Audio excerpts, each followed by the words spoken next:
Now let's talk about the event flow of a night, an entire trivia night, end to end.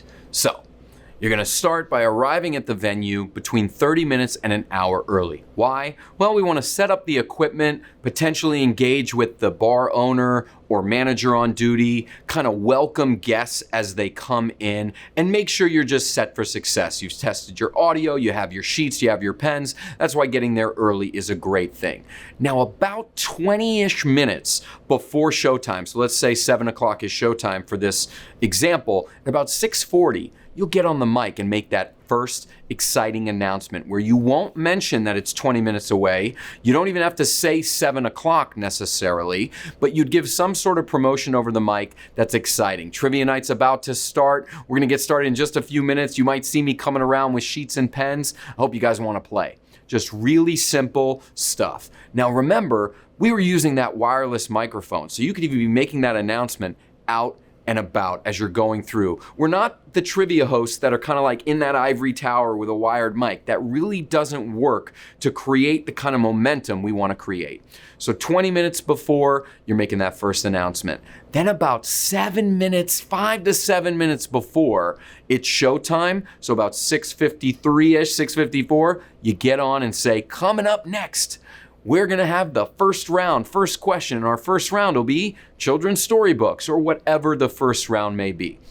Again, you're really trying to anchor people in. If they were on the fence, if they were gonna stay or not, you've got now 2 announcements before that got you right there. Typically 2, max 3 announcements before show are gonna serve you well. Then at 7 o'clock, as close as you can right on the dot, you go right into a welcoming message, saying hi, referencing any specials that you want to talk about, any sponsors you have, and right into round 1. As you flow through the round, you want to repeat the questions a couple of times, right? The idea, some hosts like to do 1 through 5 and then 1 through 5 again. My personal preference is repeating each question a couple of times before moving on to the next one, and that showed over the many events I hosted to be really clean to get me in and out of rounds. So you get through those questions, and at the end of the round, definitely this first round being the most important, remind them that you're about to be right there with them. Again, our format is that you're flowing through. You're gonna go to the table. You're gonna be there with them. So remind them that so they don't worry, they don't get up out of their seat, come up to you and ask you a bunch of questions, because they're gonna know, oh, okay, he or she's gonna be right here, and then I can ask them that question. So you reiterate that, and then as you come out of that, you turn on music, go back to the house, or whatever it is that your, again, audio setup is. Many people are gonna be playing their own music. Some venues are gonna have house music. And hopefully we would encourage that there is something going on, not just dead air. If you don't have a place that has, again, house music, that's where your laptop or some other setup could come in and you could play music there. Now, you're in that first opportunity for table touches. And there's gonna be 5 of them, I think 5 or 6 throughout the night. The key to that game is getting in, getting out, making them smile, right? So you get to the table, you go over the questions, boom, boom, boom, you're scoring them. Do what you can to make that engagement something either fun or memorable for them. It could be playful on one of the ones they either got right or wrong, validating them, oh my God, you got that one right, nobody's gotten that right yet. Or, ooh, that was a tough one, I wouldn't feel too bad about that, that movie stinks. Or anything that just gets that crack of a smile, and that's it. You're in, you're getting the score, you're getting the smile, you're out. That's how you're moving through. So even if you have a really busy night, 20 teams or something, you can be rocking it in between 30 seconds, 45 seconds per table touch and move along. The key for us though is making sure you're in and out. If you're spending 3 minutes at each table, that in between the round time is gonna really start to crunch. And that's why that flow of get there, get the score, get a smile, and move on to the next one is gonna serve you well. Then you come on back for round 2. You're typically gonna run about 15 minutes, right, per round. So there's gonna be 3 to 5 minutes that you might be on the microphone actually reading the questions, 10 to 15-ish that you're gonna be going around doing it. So if you kind of think 15 to 20 per round, and it's a 5-round show, you're gonna be between 75 and 100 minutes or so to get all 5 of those rounds in, leaving a little bit of extra time for those wagers, and you could be laced up in under 2 hours. So let's go back. You just did round 1. You got the table touches in. You get back to the microphone. You go over the answers of round 1 right into round 2.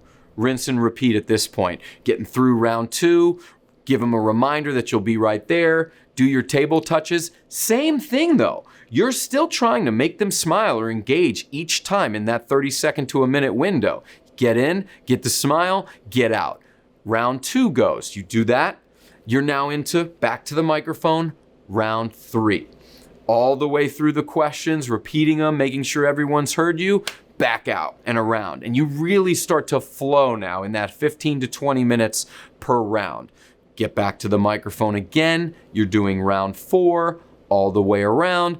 At round 5, the variance is that you're going to talk about that bonus question. This is where the most kind of thoughts come up for people. They sometimes get a little confused, which is why reminding them it's just like how Jeopardy works. Final Jeopardy is something, that hit the culture for 40 years, so people at least are familiar with it. But then that takes a little bit of extra time. So why I like to lean on about 15 minutes per round is because we found that cultivating of the wager and getting it, that can take sometimes a minute, 2 minutes per team. And if again, you have that busy night, you certainly don't want there to be a 40-minute break between when there's gonna be a round and a bonus question. So you need to be efficient. You gotta push people a little bit, guide them a little bit. Some of them aren't gonna know. They're gonna ask you, what kind of wager do you do? And that's when you can have something already in the pocket to wield, right? Well, a lot of people will go 0 or all in. But some people like to go all but 1, just in case everyone blanks out. Should I put you down for all in? You can kind of goad them and kind of push and poke to put them on the right path. What you'll find is that regulars that come a lot, they're already gonna know. You're gonna have teams that always go all in. You're gonna have teams that never go all in, that are trying to play the game to have everyone lose. And it's different for each team of how they take that. But same strategy should be deployed. That you're trying to get to the table, trying to make an engagement that gets them smiling or laughing and get out. Get that wager as a part of that and get out and move on.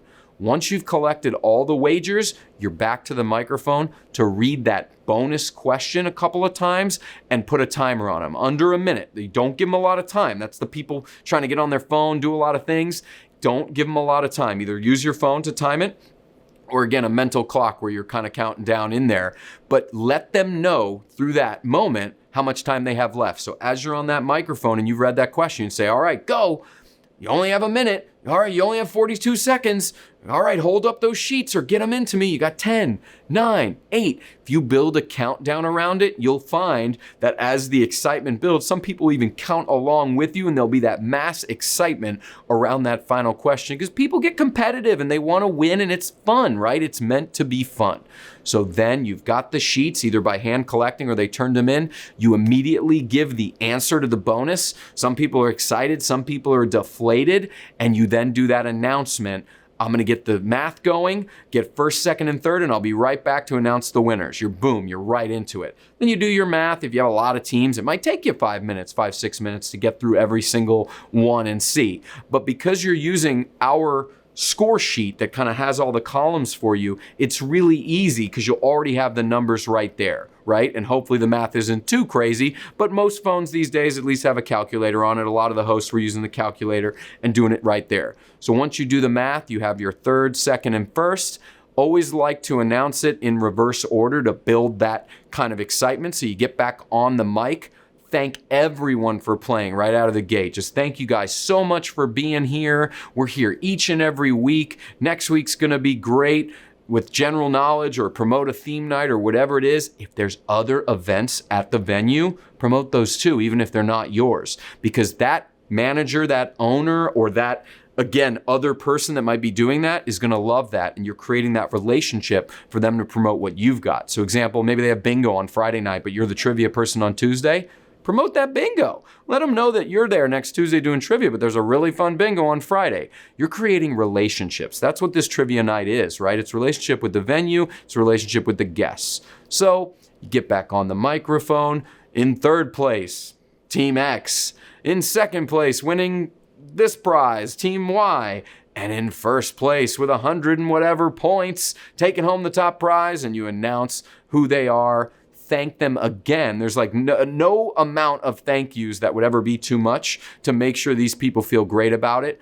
Again, close with letting them know you'll be there again. You can't wait to see them, and end the night and have that music on as you go around and kind of hang with everybody for a few minutes here. Don't rush. If you can avoid it, don't rush to kind of exit immediately. If it was a 7 to 9, for example, plan it so that you're there at least till about 9:10, 9:15, right? The thing about it, when regulars want to engage with you, you don't want to, again, be right out the door.